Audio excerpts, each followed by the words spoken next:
Hello everyone, this is Truth Amongst Us, coming at you with another video from the citizen hearing on UFO Disclosure. Night lectures with Linda Mouton Howe, May 1st. I apologize deeply for taking so long to produce these. I've been so busy with my research. But again, like with my last one, I'll keep this brief. And of course, these videos can only be 10 minutes in length because I was already told by Jim Boca that they cannot be any longer than that. And Jim Boca works with the Paradigm Group, who are responsible for this Congress hearing that happened back in April. So, without further ado, here is Linda. And I can tell you for a fact, following up on what Don was just saying, that kind of intimidation was going on as late as 1974 in Albuquerque, New Mexico. I have personally talked with a man who was involved in a sighting of craft, both triangular and spherical, in the Manzano Range in 1974, and it's a very long story, but the short is that he and colleagues were swept up by a security force and taken to Kirtland Air Force Base in an office because the only thing that they've ever known is that they saw a craft that had landed in the Manzano Range, triangular in shape, that had hieroglyphs on the top that they could see through binoculars. And that seemed to be of great concern to our government through security forces at Kirtland Air Force Base. And they held 3 of these people for 48 hours. And in the end, they told them with great threats that if they ever spoke, that they would be watched and monitored. And if they ever spoke about anything that happened when they were held at Kirtland, that they would end up in jail and they would have no possibility of a normal life. And that's 1974, a long time after 47 that our government has been playing hardball. And tonight, I thought that what I would do is share with you a presentation that I first did in 2008 because it includes videotape that I made with a man who had served in the Navy and, as far as I know, had firsthand his hands on photographs from Roswell, 1947, of the bodies in a hangar, and he sketched for me, as you will see in this presentation.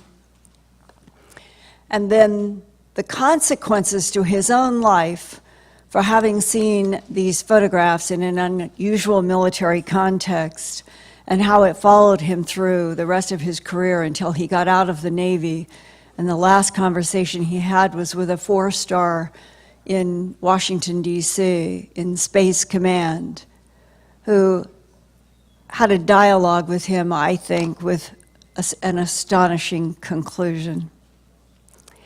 So Jennifer, if you are ready, we will try this. Normally I have my fingers on my computer, and we're going to try this tonight with her and hopefully me giving you the right signals.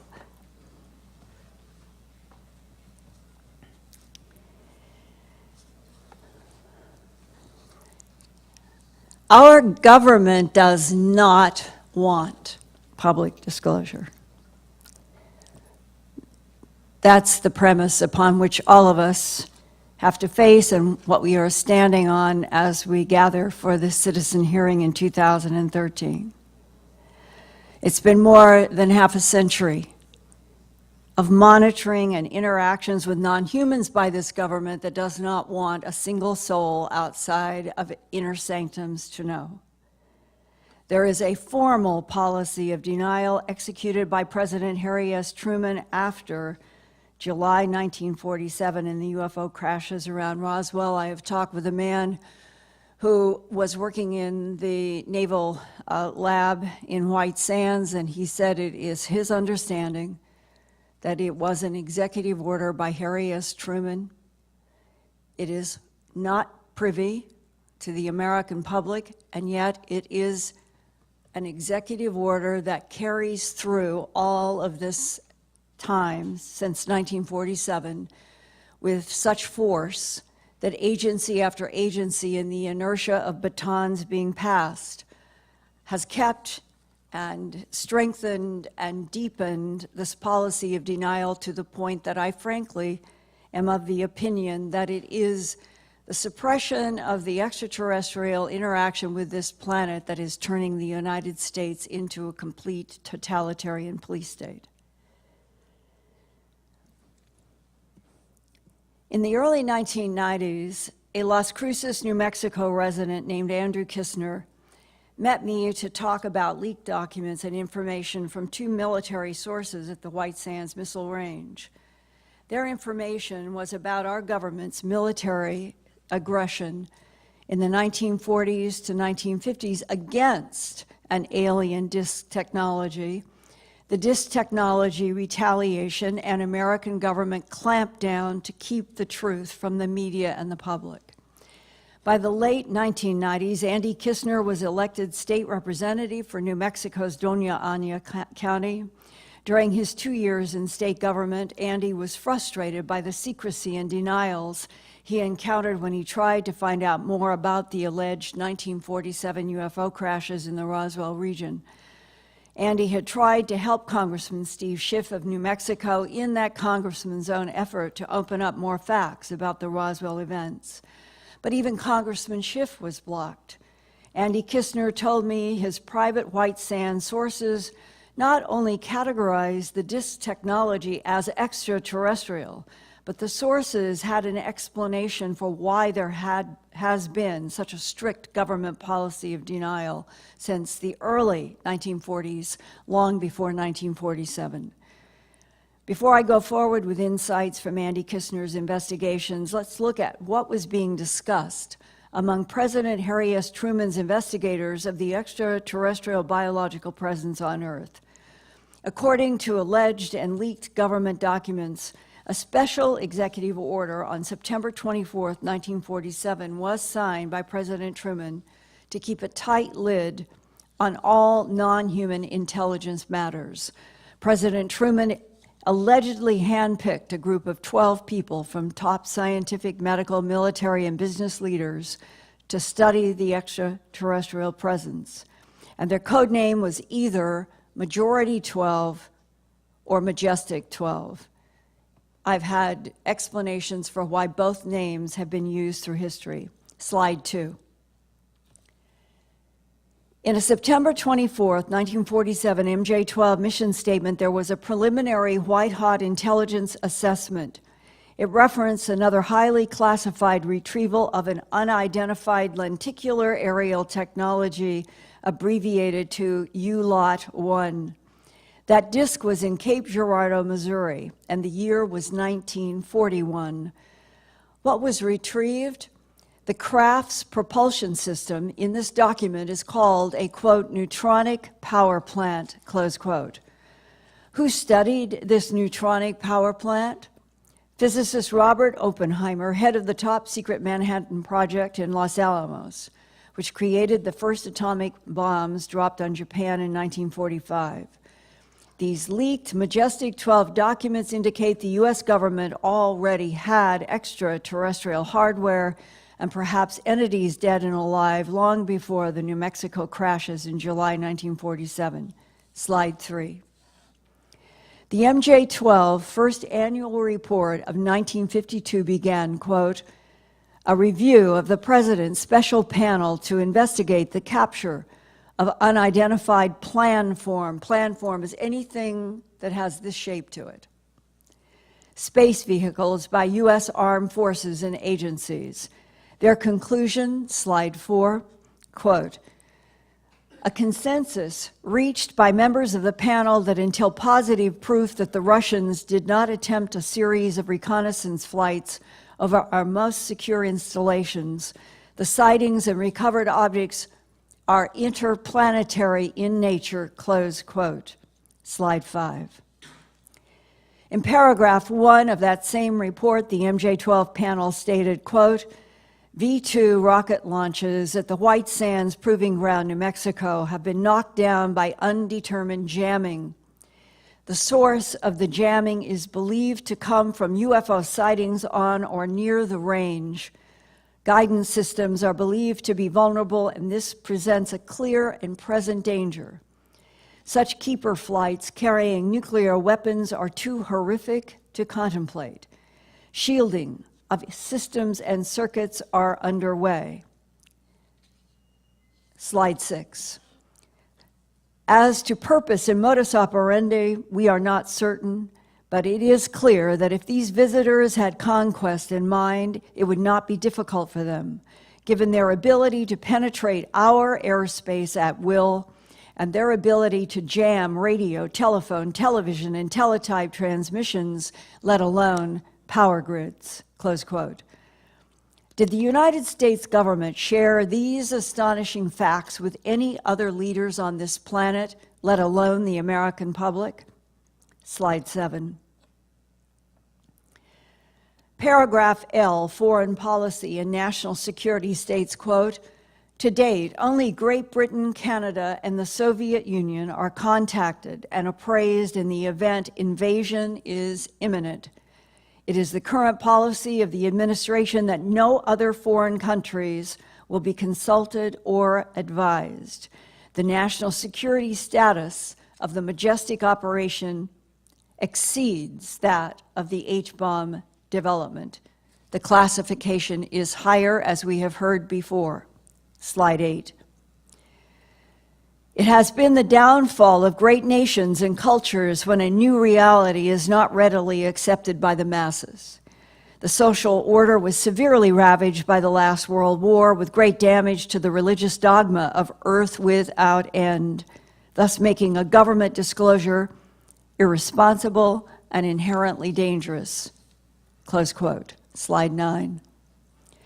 Under paragraph P, Government Policy of Control and Denial, MJ-12 expressed concern about controlling the press and said, quote, it is the recommendation of the President's special panel with concurrence from Majestic 12 that a policy of strict denial of the events surfacing from Roswell, New Mexico, and any other incident of such caliber be enforced. An interactive program of controlled releases to the media in such fashion to discredit any civilian investigation be instituted in accordance with the provisions of the 1947 National Security Act, close quote. Slide 10.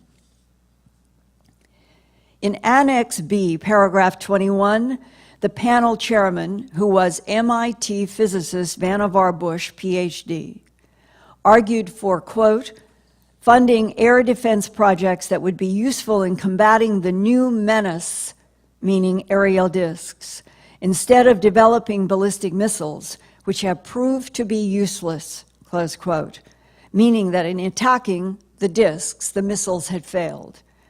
President Truman had appointed Vannevar Bush to be head of the Office of Scientific Research and Development, also known as OSRD. OSRD's largest project was the Manhattan Project at Los Alamos. Vannevar Bush was also in the President's MJ-12 group to study the extraterrestrial presence. Slide 11. The MJ-12 panel added Annex C, paragraph 2 to 3 in their first annual report, which warned, quote, men, equipment, weapons vanish without a trace. In all instances, the disappearances of our technology occurred in tropical climate and in the heat of battle or near combat zones. Missing aircraft, pilots, and crew are of special concern to the military when no explanations fit the usual reasons outside of combat. One such incident is the disappearance of a flight of 5 U.S. Navy TBM-3 Avenger torpedo bombers from the Naval Air Station in Fort Lauderdale, Florida on December 5th, 1945. Slide 12. It is believed that Flight 19 encountered a phenomenon of celestial nature, I'm reading from the Majestic 12 document. Celestial, by definition, relates to the sky or heaven.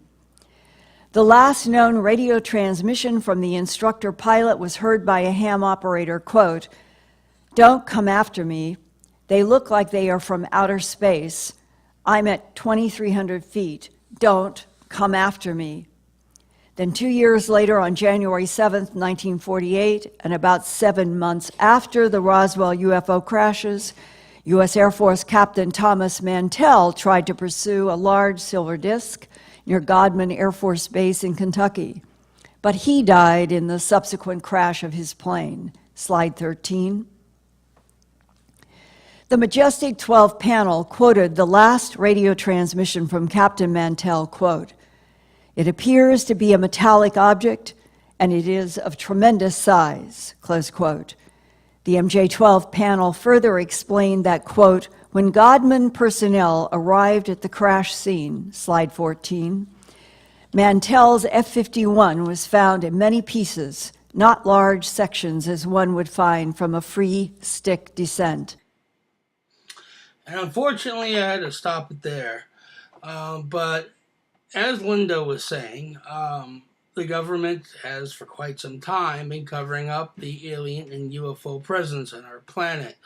Now, of course, here she is quoting information from the, well, very controversial Majestic 12 documents that skeptics have claimed are fake, while researchers, UFO researchers, have said are real.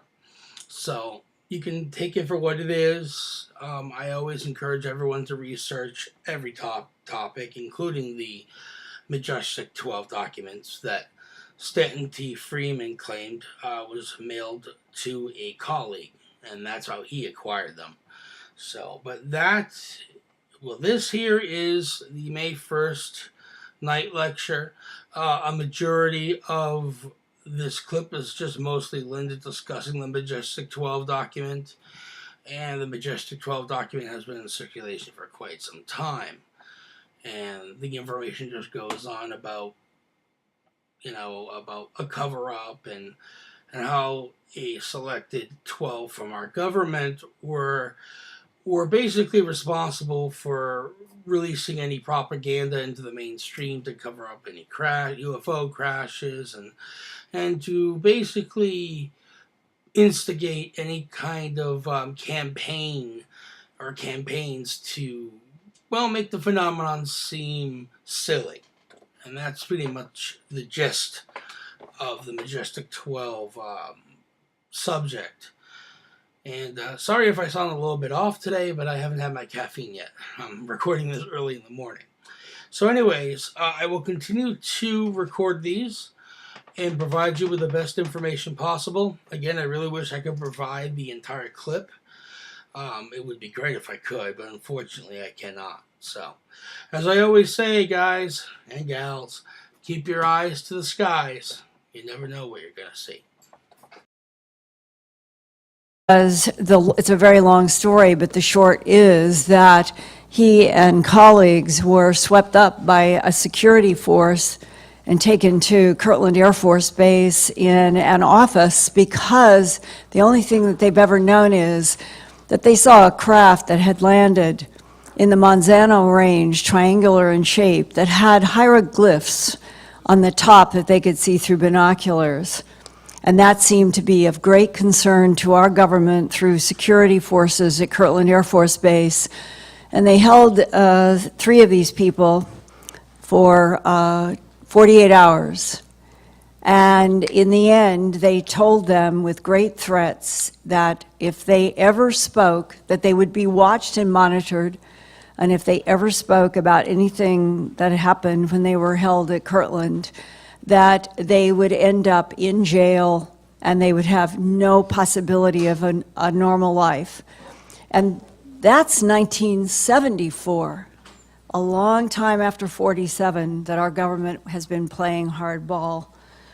And tonight, I thought that what I would do is share with you Paradigm group who are responsible for this Congress hearing that happened back in April. So without further ado, here is Linda. And I can tell you for a fact, following up on what Don was just saying, that that kind of intimidation was going on as late as 1974 in Albuquerque, New Mexico. I have personally talked with a man who was involved in a sighting of craft, both triangular and spherical, in the Manzano Range in 1974, and was... Hello everyone, this is Truth Amongst Us, coming at you with another video from the citizen hearing on UFO Disclosure. Night lectures with Linda Mouton Howe, May 1st. I apologize deeply for taking so long to produce these. Been so busy with my research. But again, like with my last one, I'll keep this brief. And of course, these videos can only be 10 minutes in length, because I was already told by Jim Boca that they cannot be any longer than that, and Jim Boca works with her. A presentation that I first did in 2008 because it includes videotape that I made with a man who had served in the Navy and, as far as I know, had firsthand his hands on photographs from Roswell 1947 of the bodies in a hangar, and he sketched for me, as you will see in this presentation, and then the consequences to his own life for having seen